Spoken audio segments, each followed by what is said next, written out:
in these lines that desire is the fire. Desire and fire both are same. Means fire is also competent to destroy the earth, to burn the world. In the same way, the desire is also competent and sufficient to destroy the life, to destroy the world. So, to destroy the peace, to destroy the harmony in this world, brotherhood, to destroy the brotherhood of the world.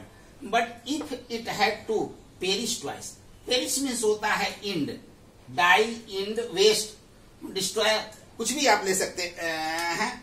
यदि दोबारा एक बार तो fire के कारण हुआ, दोबारा अगर इसको इंड होने की बात आती है, वेस्ट होने की बात आती है, डिस्ट्रॉय होने की बात आती है, I think I know enough eight of hit. तो मैं घृणा के विषय में भी पर्याप्त जानता हूं,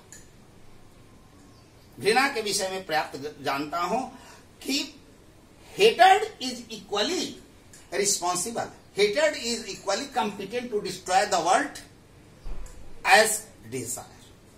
उतना ही कॉम्पिटेंट है, उतना ही स्ट्रांग है हेटेड संसार को नाश करने के लिए जितना कि डिजायर होता है. So to say that for destruction ice is also great and would suffice. इसलिए डिस्ट्रक्शन के लिए आइस मीन्स हेटेड भी उतना ही स्ट्रांग है, उतना ही ग्रेट है, उतना ही सफिशियंट है, इनफ है जितना डिजायर यानी जितना fire. This means ice is compared with hatred and desire, fire is compared with desire. These two things, desire and hatred, fire and ice are two contrasting things that stays as two poles and cause destruction. This is the summary, this is the concept of the poem Fire and Ice. Now, literary device of the poem. The rhyming scheme of the poem is ABA. देखिए आप यहां पर ice, B, desire, sorry, fire, desire, fire means A, A, A. तो A, B, A, A, A, B, ए ए. अब चलिए यहां पर twice है, तो ट्वाइस बी है ना, बी आइस ट्वाइस, ठीक है, फिर आइस है, तो बी ए अलग है, हेट और ग्रेट अलग है, फिर twice ice ice means B. देखिए फिर यहां पर चलिए A B A A, B C B. तो ये लिटरेरी डिवाइस में रिदमिक स्कीम है, राइमिंग स्कीम है क्या, A B A A, B C B, a rhythmic scheme है. अब लिटरेरी डिवाइस है इस लेसन में कुछ आप लोग नोट कर लेंगे. एनाफोरा है, एलिट्रेशन है, रिपीटिशन है, पर्सनिफिकेशन है, सिंबॉलिक है, इमेजरी है, एसोनेंस है, इंजॉयमेंट है. अब क्या होता है एनाफोरा, क्या होता है इसका. तो देखिए यदि किसी सेम टू वर्ड्स को या किसी एक वर्ड को अगर सेंटेंस के किसी पोएम के दो कॉन्स्टिट्यूटिव या दो तीन लाइन में कंस्टिट्यूटिव लाइंस में अगर सेम चीज होता है, रिपीटेशन होता है, तो उस लिटरेरी डिवाइस को एनाफोरा कहते हैं. जैसा कि इसमें से देखिए सम से दो कॉन्स्टिट्यूटिव लाइन जो है सो स्टार्ट है सम से. ऐसे लिटरेरी डिवाइस को हम क्या कहते हैं, anaphora.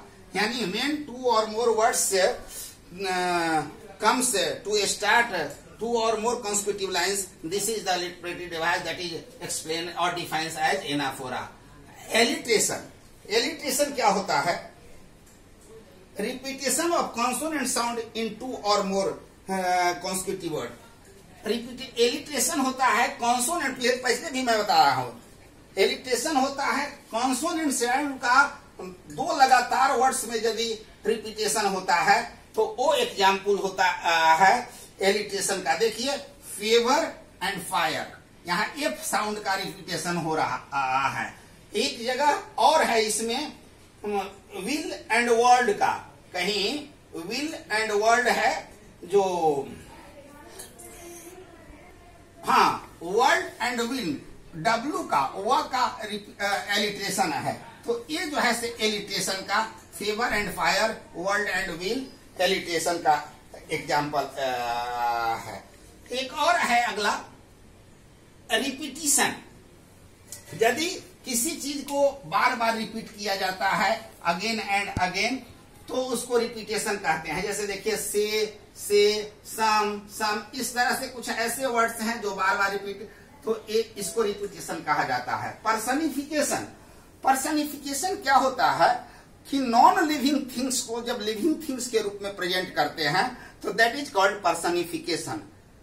Non living things are presented as living things, यानी पर्सन के रूप में जब हम प्रेजेंट करते हैं तो उसको पर्सनिफिकेशन कहते हैं। यहां पर पर्सनिफिकेशन किसका किया गया है? डिजायर का, सॉरी फायर का और आइस का, फायर का और आइस का पर्सनिफिकेशन किया गया है। क्योंकि फायर का कंपेयर किया गया है डिजायर से, जो कि ह्यूमन में होता है। डिजायर किसका होता है? लिविंग थिंग्स में होता है ना। तो फायर का पर्सनिफिकेशन है और आइस का पर्सनिफिकेशन है। चूंकि फायर कंपेयर किया गया है डिजायर से और आइस कंपेयर किया गया है हेट्रेड से, दोनों ह्यूमन फीलिंग्स हैं, इसलिए पर्सनिफिकेशन का यूज किया गया है। तो तीसरा है सिंबॉलिक। ये सिंबॉलिक पोएम है। पोएम जो है सो इंटायर पोएम सिंबॉलिक है। यानी फायर किसका सिंबल है?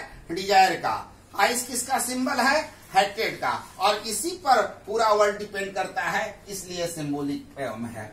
इमेजरी, इमेजरी एक ऐसा डिवाइस है, इमेजरी एक ऐसा डिवाइस है जिसमें किसी चीज की कल्पना किया जाता है ना।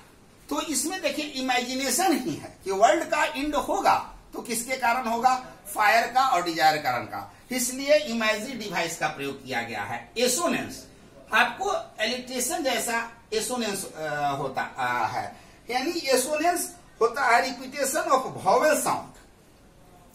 वॉवेल साउंड का रिपीटेशन होता है, एसोनेंस होता है रिपीटेशन ऑफ वॉवेल साउंड।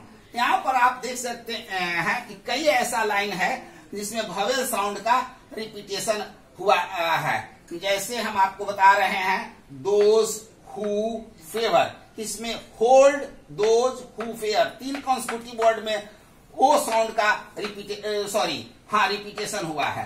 तो ऐसे रिपीटेशन को जब वॉवेल साउंड को हम रिपीट करते हैं, ऐसे एक एग्जाम्पल जो है ओ का those whose favour consecutive words में हुआ है। ऐसे लिटरेरी डिवाइस को हम एसोनेशन कहते हैं, एसोनेंस कहते हैं, एसोनेंस कहते हैं। और कॉन्सोनेंस भी होता है, कॉन्सोनेंस भी होता है। और इंजैममेंट, डस्ट एंड स्नो में भी हमने बताया था इंजैममेंट क्या होता है। जब किसी सेंटेंस का एक लाइन में लाइन ब्रेक जो होता है, वहां सेंटेंस का एंड नहीं होता है, तो ऐसे लिटरेरी डिवाइस को इंजैममेंट कहते हैं। देखिए यहाँ पर लाइन ब्रेक यहाँ फायर के पास हुआ है, लेकिन सेंटेंस यहाँ कंप्लीट नहीं होता है, सेंटेंस कंप्लीट यहाँ होता है।